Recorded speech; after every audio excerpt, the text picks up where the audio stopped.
Poursuivons notre méditation dans l'évangile de Matthieu, toujours au chapitre 11, et nous reprenons la lecture à partir du verset 16. Matthieu 11, verset 16.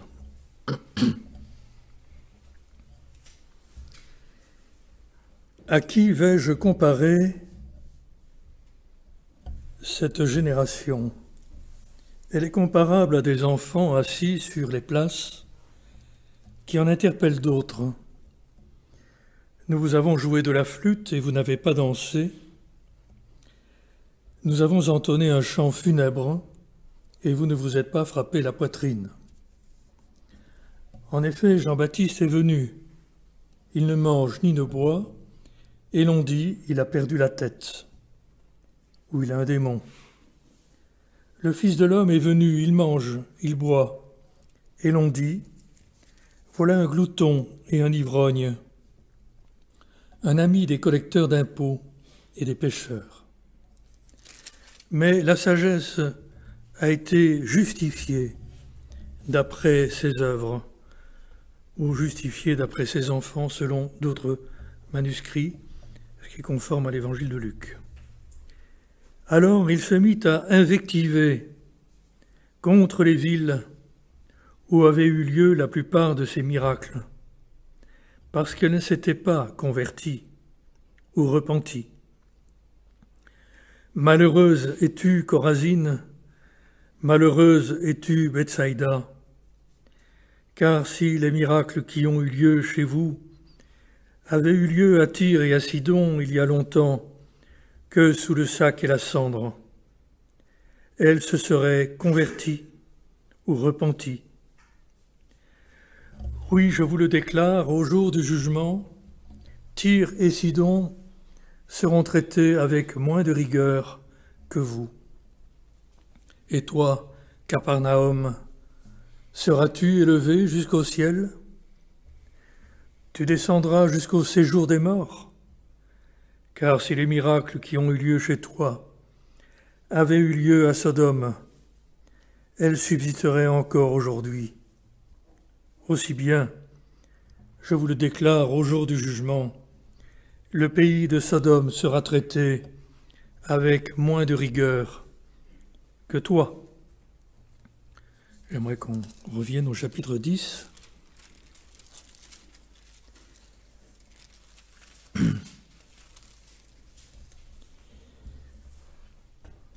Matthieu 10,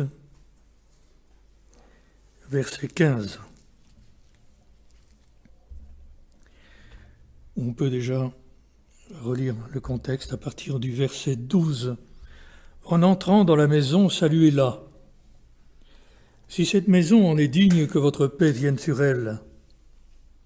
Mais si elle n'en est pas digne, que votre paix revienne à vous. Si l'on ne vous accueille pas et si l'on n'écoute pas vos paroles, en quittant cette maison ou cette ville, secouez la poussière de vos pieds. En vérité, je vous le déclare, au jour du jugement, le pays de Sodome et de Gomorrhe sera traité avec moins de rigueur que cette ville. Dans l'évangile de Luc, au chapitre 7,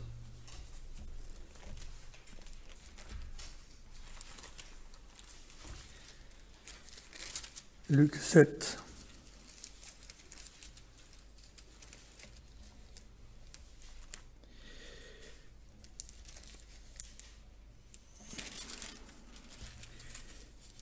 verset 29.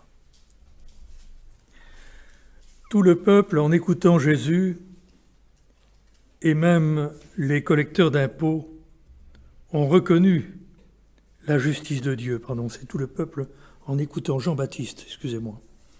Et même les collecteurs d'impôts ont reconnu la justice de Dieu en se faisant baptiser du baptême de Jean. Mais les pharisiens et les légistes ont repoussé le dessein que Dieu avait pour eux en ne se faisant pas baptiser par lui.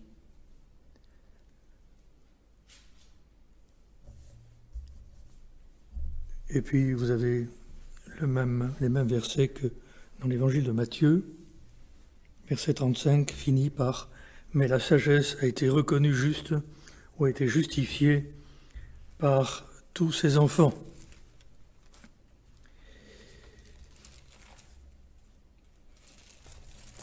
Luc chapitre 10, encore.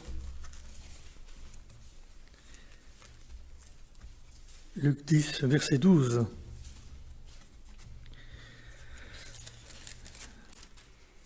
Après que les 72 disciples ont été envoyés en mission pour annoncer l'Évangile,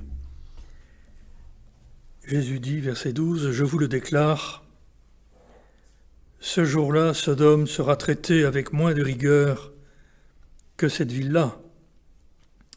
Malheureuse es-tu, Chorazine, malheureuse es-tu, Bethsaïda, car si les miracles qui ont lieu chez vous avaient eu lieu à Tyr et à Sidon il y a longtemps, qu'elles se seraient converties ou repenties, vêtues de sacs et assises dans la cendre. Oui, lors du jugement, Tyr et Sidon seront traités avec moins de rigueur que vous. Et toi, Capernaum, seras-tu élevé jusqu'au ciel? Tu descendras jusqu'au séjour des morts. Qui vous écoute m'écoute, et qui vous repousse me repousse, mais qui me repousse repousse celui qui m'a envoyé.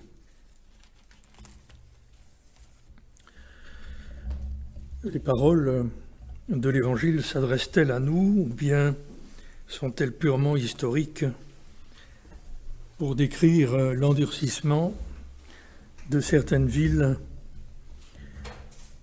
du temps de Jésus, dont nous avons peu de connaissances aujourd'hui?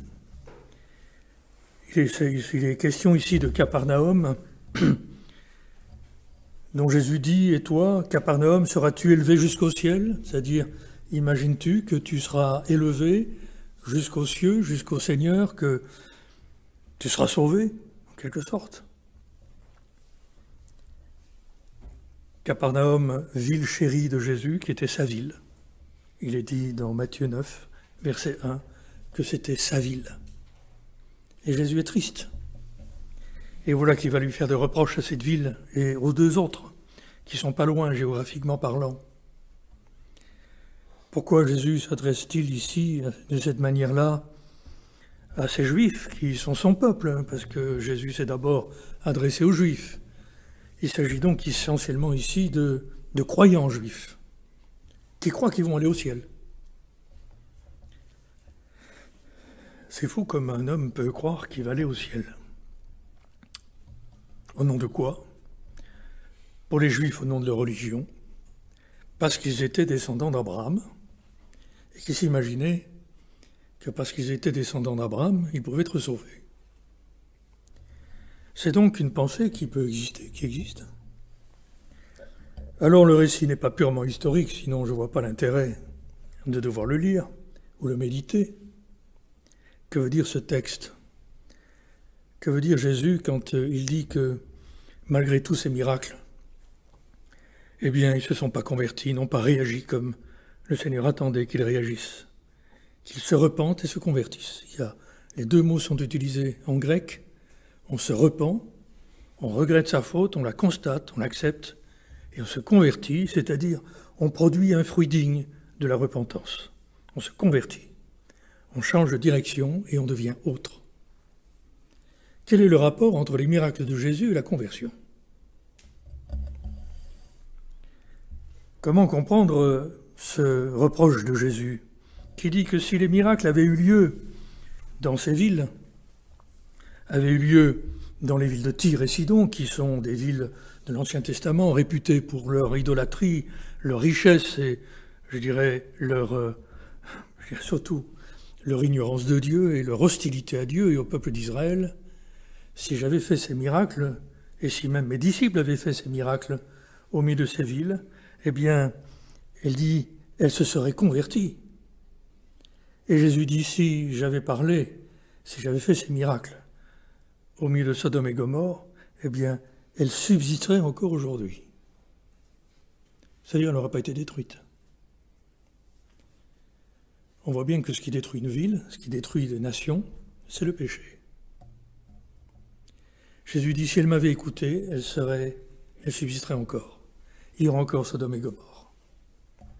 Aussi bien, poursuit-il, je vous le déclare, au jour du jugement. Il y a un jour du jugement, où tout le monde sera jugé, plus ou moins sévèrement en fonction de ce qu'il aura entendu ou pas.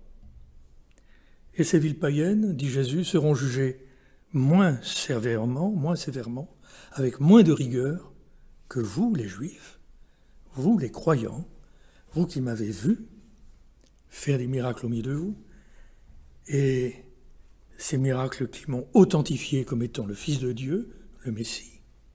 Jésus dira aux Juifs, si vous ne croyez pas ce que je vous dis, à la rigueur, croyez du moins à cause de ses œuvres. Il y a donc toujours de quoi authentifier la sagesse de Dieu. La sagesse de Dieu est justifiée par les œuvres. Et Luc dit, la sagesse de Dieu a été justifiée par ceux qui se sont fait baptiser par Jean-Baptiste, c'est-à-dire qui se sont repentis et qui ont accepté la parole et le message qui accompagnait les miracles. Parce que le miracle en soi, c'est pour authentifier la valeur d'une parole. Jésus dit, vous ne croyez pas en moi, mais croyez au moins à cause de ses œuvres. Mais même là, les Juifs n'ont pas accepté de croire aux œuvres de Jésus. Alors, quelle est la relation avec nous? Quand nous lisons un texte comme celui, qu'est-ce que ça veut dire? Sommes-nous à l'abri? Sommes-nous indemnes? Est-ce que ce texte ne nous concernerait jamais? D'aucune manière, parce qu'il est bien connu. Pourrions-nous dire que nous sommes des gens qui avons écouté le Seigneur Jésus? Ah oui, nous écoutons le Seigneur Jésus. Qu'est-ce que ça veut dire, écouter le Seigneur Jésus qu'on ne voit plus? Parce qu'on ne voit pas Jésus. Encore les Juifs, ils voyaient Jésus, en chair et en sang, le Fils de Dieu incarné, dont la divinité était cachée par l'humanité. Parce que imaginez que les gens pouvaient contester Jésus alors qu'il était le Fils de Dieu. C'est pour dire qu'ils ne voyaient rien dans la personne de Jésus, si ce n'est qu'un homme extraordinaire, certes, un peu bizarre, qui fait des miracles, qui dit des paroles qui offensaient. Comment se peut-il qu'un homme puisse être aussi aveuglé que le peuple d'Israël, comme si nous ne pourrions pas être aveuglés? Alors Jésus n'est pas là. Comment est-ce qu'on peut connaître Jésus? Comment est-ce qu'on peut, je dirais, être concerné par cette même parole, parce que cette parole s'adresse à nous? Ici, Jésus ne parle pas que de lui, il parle aussi de ses disciples. Il dit, qui vous écoute, m'écoute. Ah, d'accord. Qui vous écoute, m'écoute. Ce sont des disciples. C'est qui ces disciples? Pierre, l'homme insensé. Jacques et Jean qui se disputaient pour savoir lequel était le plus grand. Judas qui volait dans la bourse. L'équipe de Jésus. Cette bande-là. Celui qui vous écoute, m'écoute. Si vous écoutez les disciples, vous m'écoutez.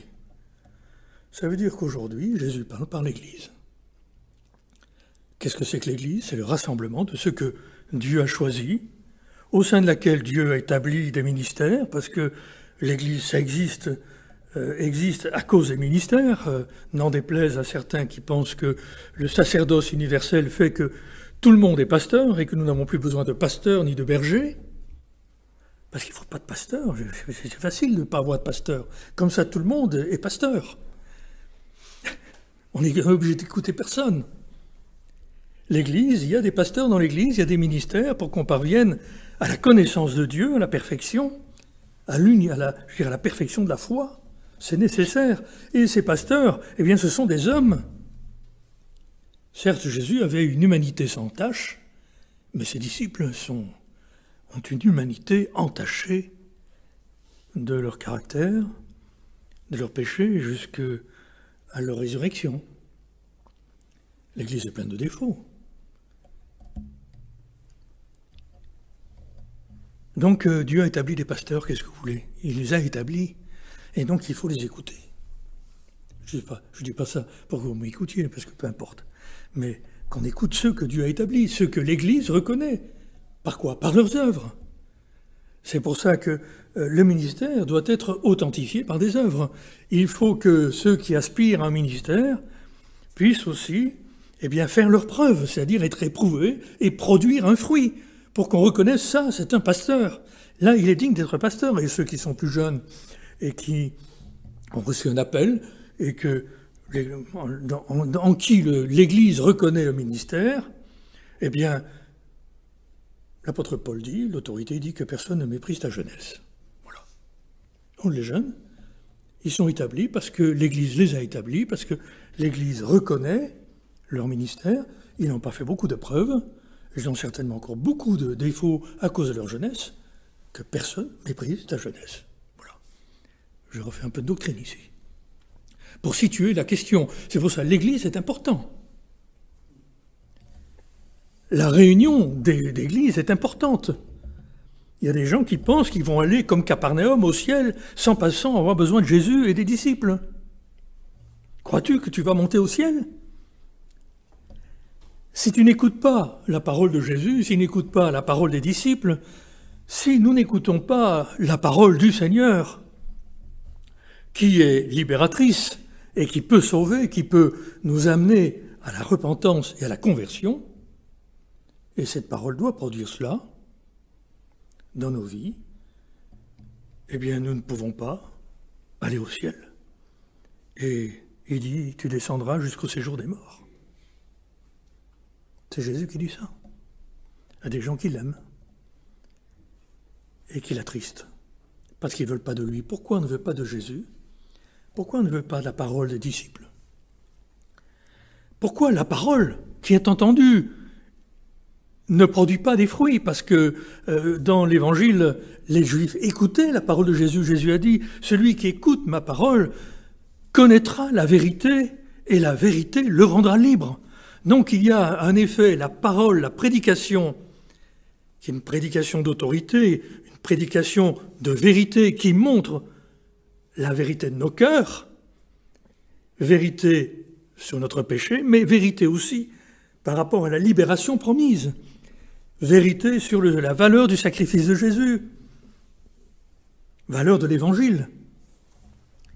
Si vous demeurez dans ma parole, vous deviendrez libres.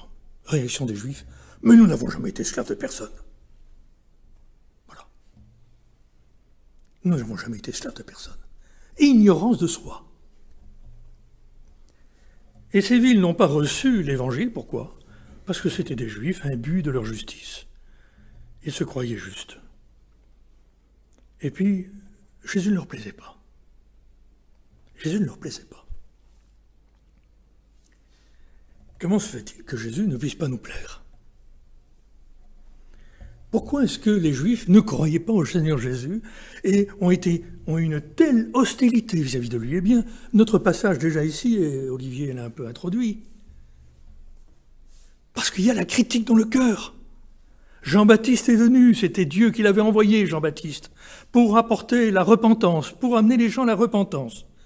Il dit, oui, mais lui, non, c'est un type austère, il est légaliste, c'est un original.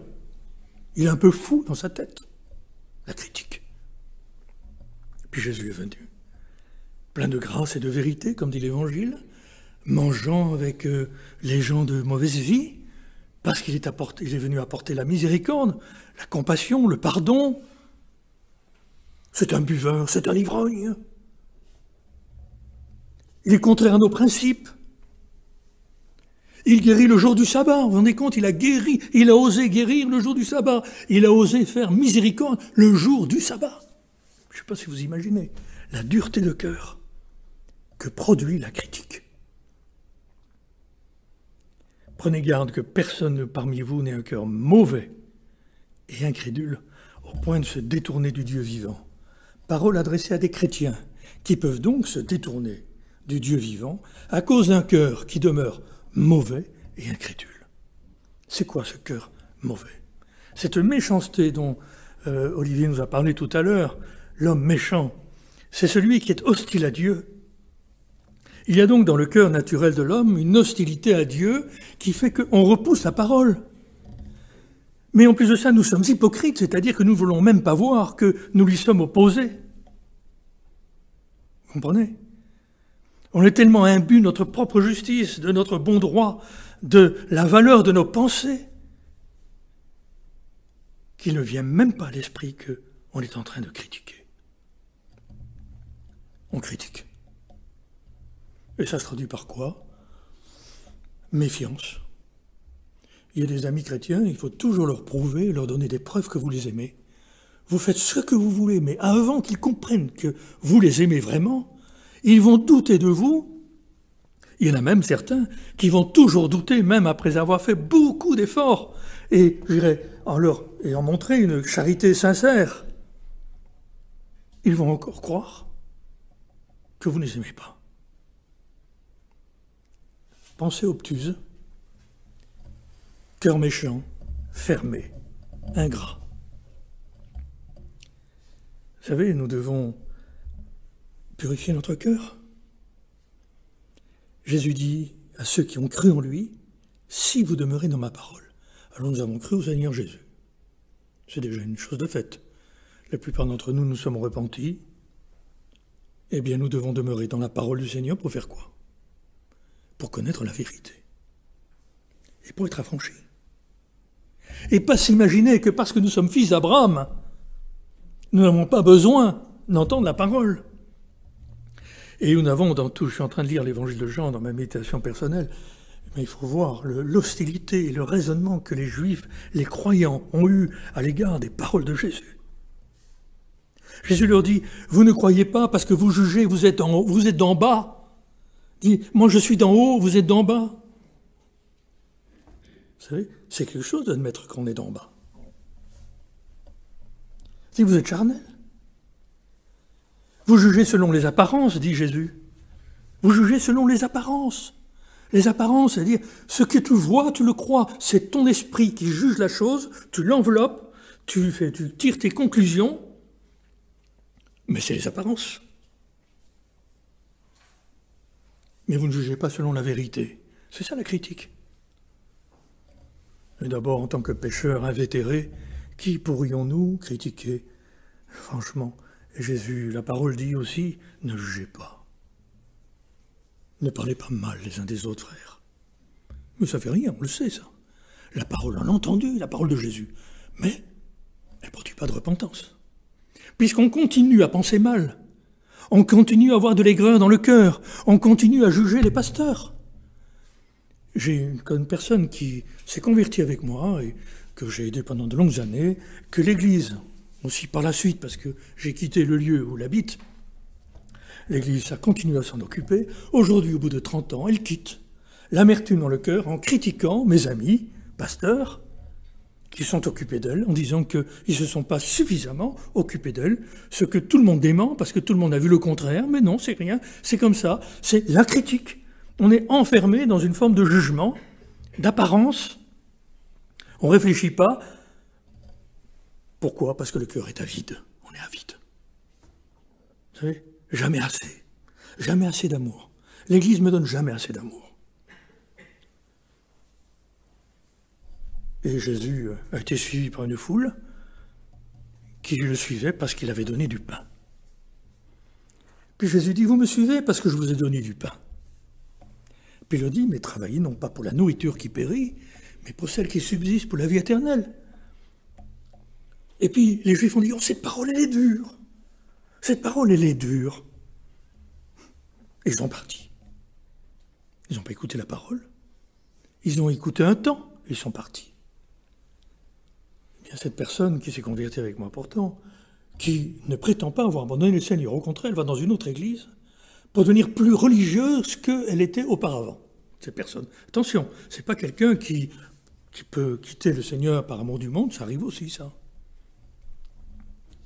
Mais non, religieux, mais dans la critique. On croit on va aller au ciel. Capernaum pensait qu'elle allait au ciel en rejetant Jésus et ses disciples. Quelle illusion! Et il faut tirer leçon de cela. Heureux ceux qui ont le cœur pur, car ils verront Dieu.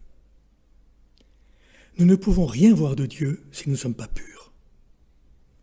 Et le mot grec pur veut dire exempt de tout péché, dans le sens de s'étant purifié, lavé de tout ce qui peut se séparer moralement et spirituellement de Dieu.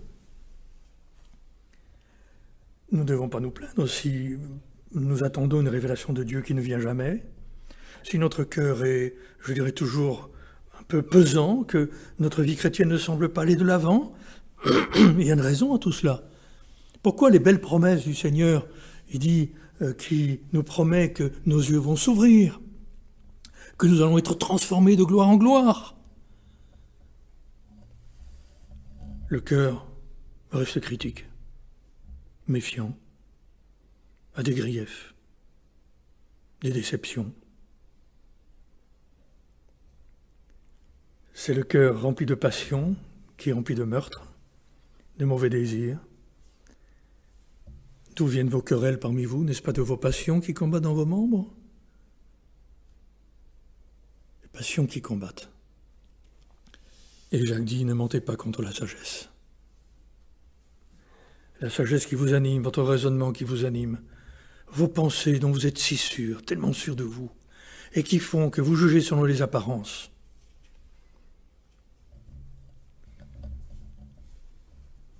Eh bien, ces pensées-là. Je pensais à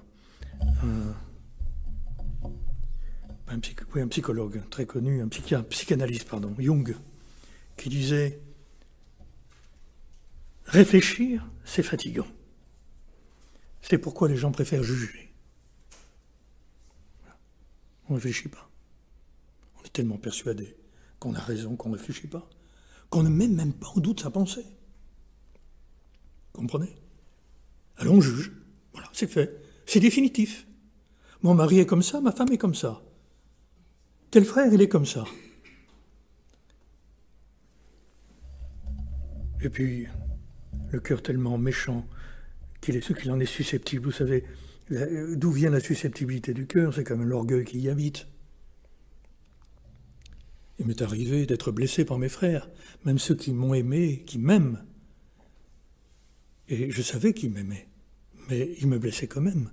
Et qu'est-ce qu'ils faisaient qui blessait? Leur maladresse parfois, ce que j'estimais être une maladresse dans leurs propos. Et qui d'entre nous ne fait jamais de maladresse, ne commet jamais une faute? Nous sommes des hommes, des êtres humains.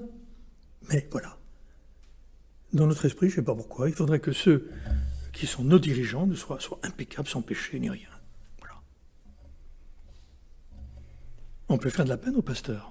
Paul disait que personne ne me fasse de la peine, car je porte les marques, les souffrances du Christ.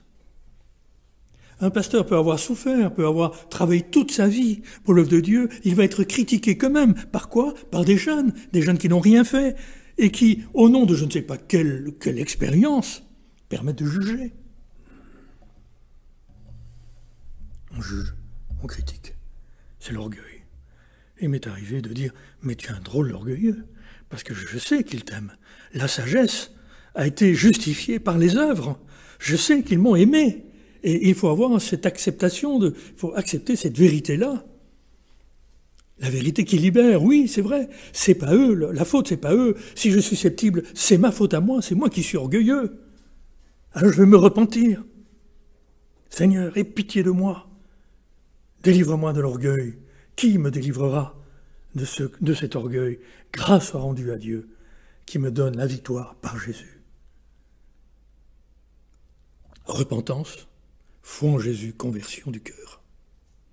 Heureux ceux qui ont le cœur pur, car ils verront Dieu. Bien sûr, on le verra avec nos yeux, ressuscités en quelque sorte. Mais nous aurons une révélation de lui si nos cœurs se purifient. Plus je me purifie, plus le Seigneur se révèle à moi. Heureux ceux qui procurent la paix, car ils seront appelés fils de Dieu. On est fils de Dieu quand on apporte la paix, quand on procure la paix. Mais qui peut procurer la paix si ce n'est celui dont le cœur est purifié de toute animosité, tout orgueil, toute jalousie, toute envie, toute, je dirais, Avidité coupable. Il faut purifier son cœur. Et la vie est là, déjà avec notre épouse, avec notre époux, avec nos enfants, avec les frères et sœurs. Aujourd'hui, il n'y a plus de rassemblement trop possible, de vie commune. On est limité, mais disons qu'il y a encore des proches autour de nous. Et puis aussi, il y a des révélateurs au travail, des patrons, caractère difficile. Mais on critique, on est juste. J'ai lu le beau passage de Jean 9, la guérison de l'aveugle-né. Écoutez, c'est éloquent comme pas deux. On n'a pas le temps malheureusement de le lire, je vous invite à le lire quand vous serez chez vous. Mais à un moment donné, dans ce chapitre de Jean, on pourrait lire quelques versets, si vous voulez, pour terminer. Il y avait là donc un aveugle de naissance, un mendiant, un pauvre mec, un pauvre type, il est tout perdu dans la vie, il n'avait rien. Et il était guéri par Jésus, miraculeusement. Alors, les Juifs l'apprennent, les pharisiens, bien sûr, et verset 14, il est dit dans Jean 9, « Or, c'était un jour de sabbat que Jésus avait fait de la boue et lui avait ouvert les yeux, vous vous rendez compte? Transgresser le sabbat, la critique. Ah, t'as vu, il se dit chrétien, mais... » Et Moïse, on est là, on croit en Moïse, alors là, c'est sûr que pour critiquer les autres, Moïse est présent, quoi. C'est sûr, on a toute la loi, tout le bon savoir, la bonne morale chrétienne, elle est là, en force. Alors, il le convoque. Hein. Alors,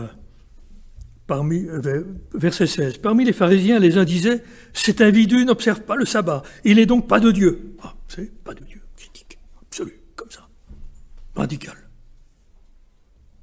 Les puristes, vous savez, les puristes qui sont des idéalistes. Et s'il y a quelque chose qui cloche, si dans l'Église il y a quelque chose qui ne va pas, on ne pardonne pas, quoi. On part, on quitte. Voilà. On est jugé, catalogué. Voilà. Et on pense qu'on va aller au ciel. Voilà. Capernaum croyait. Ils allaient aller au ciel. Ils se permettaient de critiquer Jésus. Et Jésus dit, vous me jugez parce que l'amour de Dieu n'est pas en vous. Voilà. L'amour de Dieu n'est pas en vous. Pourtant, ils se croyaient de Dieu. Mais l'amour de Dieu n'était pas en eux. Alors il est dit, 6 versets plus loin, d'autres disaient, mais comment un homme pécheur aurait-il le pouvoir d'opérer de tels signes? Et c'était la division entre eux. Alors le miracle a lieu, il est dit, verset 18, mais tant qu'ils n'eurent pas convoqué les parents de l'aveugle-né, les Juifs refusèrent de croire qu'il avait été aveugle et qu'il avait retrouvé la vue. Vous voyez, il faut des preuves. Je connais quelqu'un qui m'est proche, de ma famille. Vous lui parlez de tout, de la vie courante. Il est toujours il met la suspicion. Oui, mais, c'est-à-dire, as-tu vérifié le fait? Il est comme ça. Mais écoute, c'est désagréable, il n'y a plus de conversation avec lui.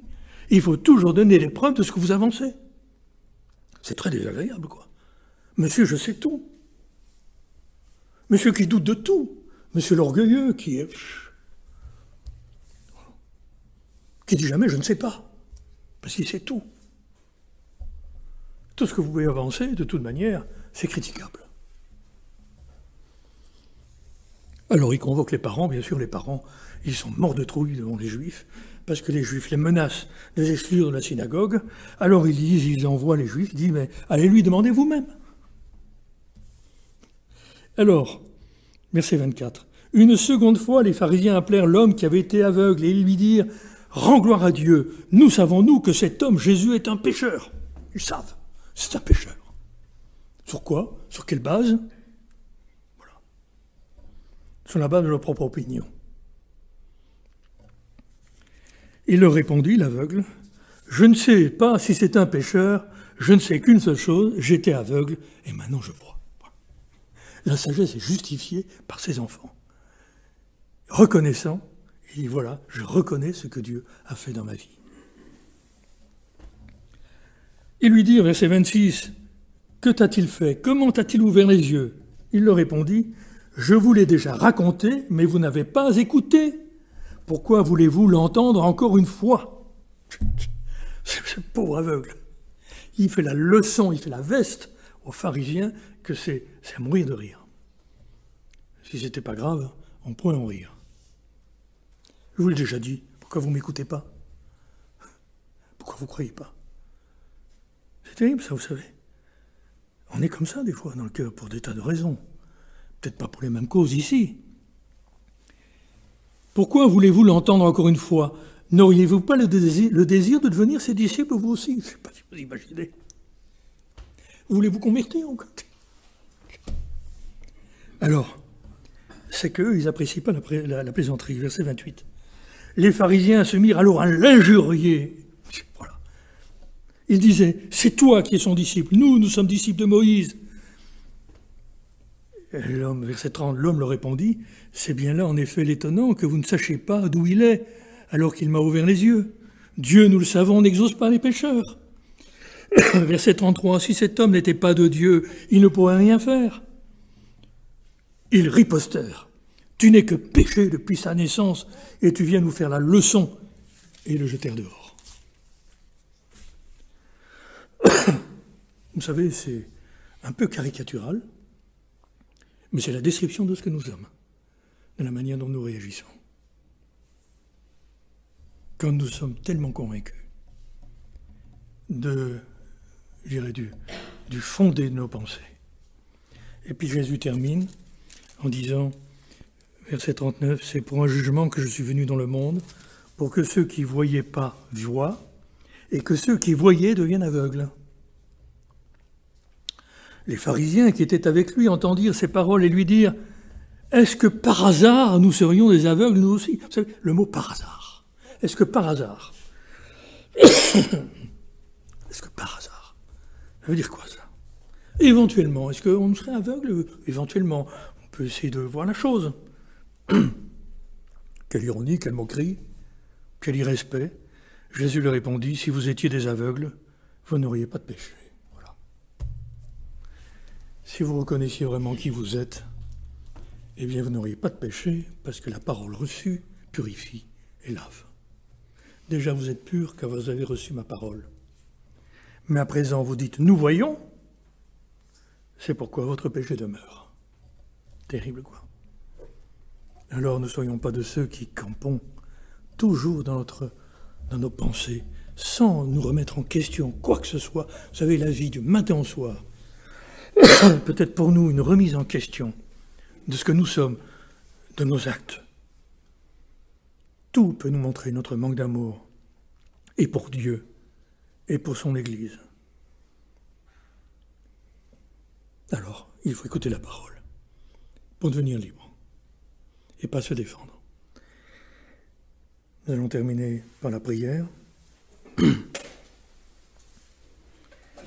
Seigneur, ta parole est une lumière qui éclaire nos ténèbres.